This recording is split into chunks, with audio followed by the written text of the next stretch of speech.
नमस्कार, news for nation देख रहे हैं। मैं हूं आपके साथ वंदना। अभी हमारे साथ बातचीत करने के लिए हैं राहुल तिवारी, राजद के विधायक हैं, और इनसे बात करते हैं कि सर, महंगाई को लेकर जो आरजेडी की तरफ से आंदोलन छिड़ा है, क्या कुछ तैयारी है और कहां से इसकी शुरुआत की जा रही है? देखिए, राजद हमेशा ज़मीनी हकीकत को जो है, गरीबों की बात हमेशा उठाते आई है। जो देश की हालत थी, प्रधानमंत्री ने वादा किया था कि देश में जब हमारी सरकार आएगी तो हम लोग महंगाई को जो है जो महंगाई है उसको कम करेंगे। वो महंगाई क्या कम करेंगे? जो महंगाई थी उससे आज के दिनों में दुगनी महंगाई हो गई है।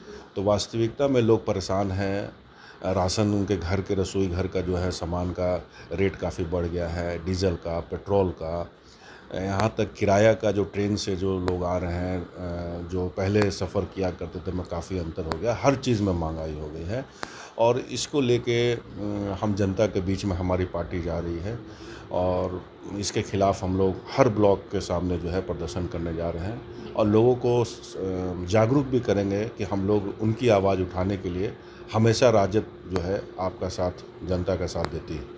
इससे और क्या, कितना ज़्यादा महागठबंधन यानी आरजेडी को और ज़्यादा कितना मजबूती मिल सकता है? एकदम मजबूती मिलेगा। राजद शुरू से मजबूत रही है और इतनी मजबूत रही है कि राजद के खिलाफ लोग जो है हमेशा गोलगन बनाते रहते हैं कि किसी तरह जो है पार्टी में जो है राजद जो है सत्ता में नहीं आए।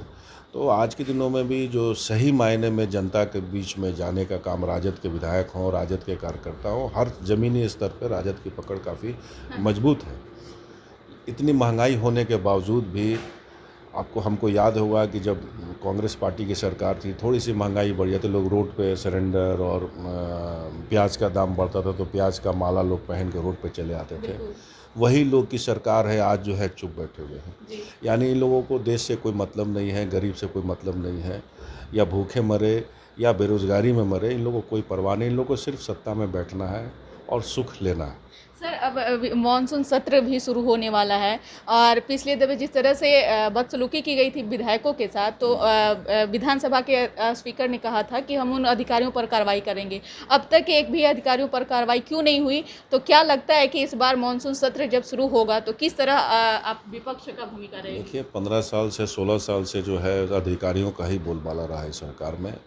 ये ज़रूर है, हमारे जो नेता, जो विरोधी दल के नेता हैं, तेजस्वी जी चिट्ठी लिखे हैं स्पीकर महोदय को कि जो घटना घटी थी उसके खिलाफ जितने भी अधिकारी थे, जो उसमें पाए गए मारपीट जो माननीय लोग के साथ हुआ है, उनके खिलाफ आपने क्या कार्रवाई की है? अभी तक उनका जवाब नहीं आएगा। अगर हम लोग चाहते हैं कि वो कार्रवाई होनी चाहिए, क्योंकि फिर लोकतंत्र का जो एक पंचायत में जो हम लोग पब्लिक की बात वहाँ कहते हैं, अगर उनके जो शीर्ष लीडर भी वहाँ पहुँचते हैं और उनके साथ इस तरह की बदतमीजी हो, तो फिर जनता के साथ क्या होता होगा आप समझ सकते हो। इसीलिए इनके समय में लोकतंत्र जो जो बनाया गया था, लोकतंत्र की जो व्यवस्था की थी भारत में, वो काफ़ी कमज़ोर, आज के दिनों में काफ़ी कमज़ोर हुआ है। अब इसको कैसे मजबूत किया जाए, इसके लिए भी लड़ाई हम लोग आगे लड़ेंगे, क्योंकि राजद की जब सरकार थी उसमें जनता का बोलबाला ज़्यादा था, जनता की बात सुनी जाती थी। इनकी सरकार में अधिकारियों की बात सुनी जाती है और जनता के प्रतिनिधि किसी की बात नहीं सुनी जाती है। सर, एक आईएएस ऑफिसर थाना में जाकर के 4 घंटा वेट करते हैं, उनका एफआईआर दर्ज नहीं किया जाता है। क्या सचमुच में बिहार में तानाशाही है? अब बिल्कुल, गांव में कुछ भी आप एप्लीकेशन लेके चले जाइए, बिना जांच के एफआईआर दर्ज हो जाता है। आप हैं नहीं हैं वो तो बात की बात है। आप दीजिए और एफआईआर दर्ज हो गया, धारा बैठा दिए, काम हो गया। लेकिन एक आईएएस अधिकारी एक एलिगेशन लगा रहे हैं तो उसका एफआईआर दर्ज होना चाहिए और जांच होनी चाहिए। एक अलग विशेष टीम से जांच होनी चाहिए। उसमें बड़े बड़े लोगों का नाम वो बता रहे हैं, क्वालिफाइड लोग हैं, उनके साथ काफ़ी अनुभव होगा, उनके साथ कुछ हुआ होगा, तो उसकी जांच होनी चाहिए और उसको सार्वजनिक करनी चाहिए, उस एफआईआर के कॉपी को भी, ताकि लोग भी जान सकें क्या सुधीर जी जो है वो बात उनकी सही है या गलत है। लोग भी जानना चाहते हैं। बिल्कुल।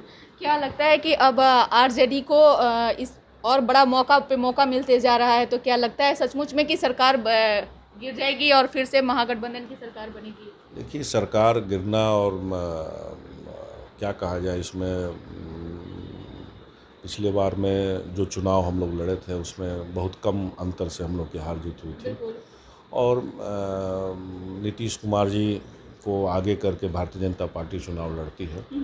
लेकिन हम आगे आने वाले समय में क्या होगा क्या नहीं होगा कोई नहीं जानता है। राजनीति में कभी भी कुछ भी होने की संभावना रहती है। जिस तरह से ये जेडीयू में अभी जो खींचतान जो चल रही है आरसीपी सिन्हा और उपेंद्र कुशवाहा में, क्या लगता है कि आगे तक ये सरकार 5 साल टिक पाएगी?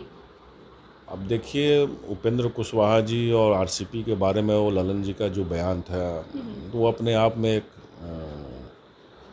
हास्यात्मक बयान था। उनका कहना था कि उनका कहने का ही मतलब था कि राष्ट्रीय अध्यक्ष जो है अपने मर्जी से केंद्र में मंत्री बने हैं, उनके कहने का ही मतलब था। अब बताइए, पार्टी के अध्यक्ष जो राष्ट्रीय अध्यक्ष वो इतने लालची हों और पद पाने के लिए पार्टी को छोड़ सकते हैं, तो सोच लीजिए इस पार्टी की क्या व्यवस्था। इस पार्टी में सब मतलबी लोग बैठे हुए हैं, पद पाने के लिए ही बैठे हुए हैं।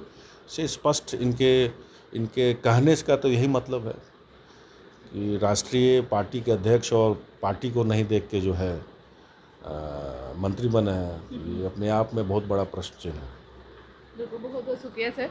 तो आप सुन रहे थे कि क्या कह रहे थे। इन्होंने साफ तौर से बताया कि जिस तरह से देश में महंगाई बढ़ती जा रही है, तो अब आरजेडी ने ये कमान थाम लिया है और हर प्रखंड स्तर पे, पंचायत स्तर पे अब इसकी जो है आवाज़ उठाई जा रही है और जनता को भी जागरूक किया जा रहा है। अब देखने वाली बात रहेगी कि जिस तरह से अब आरजेडी ने महंगाई को लेकर के जो आंदोलन जो छिड़ गया है आरजेडी की तरफ से, ये क्या कुछ बिहार में रंग लाता है। इस खबर बस इतना ही। देखते रहिए न्यूज़4 नेशन। नमस्कार।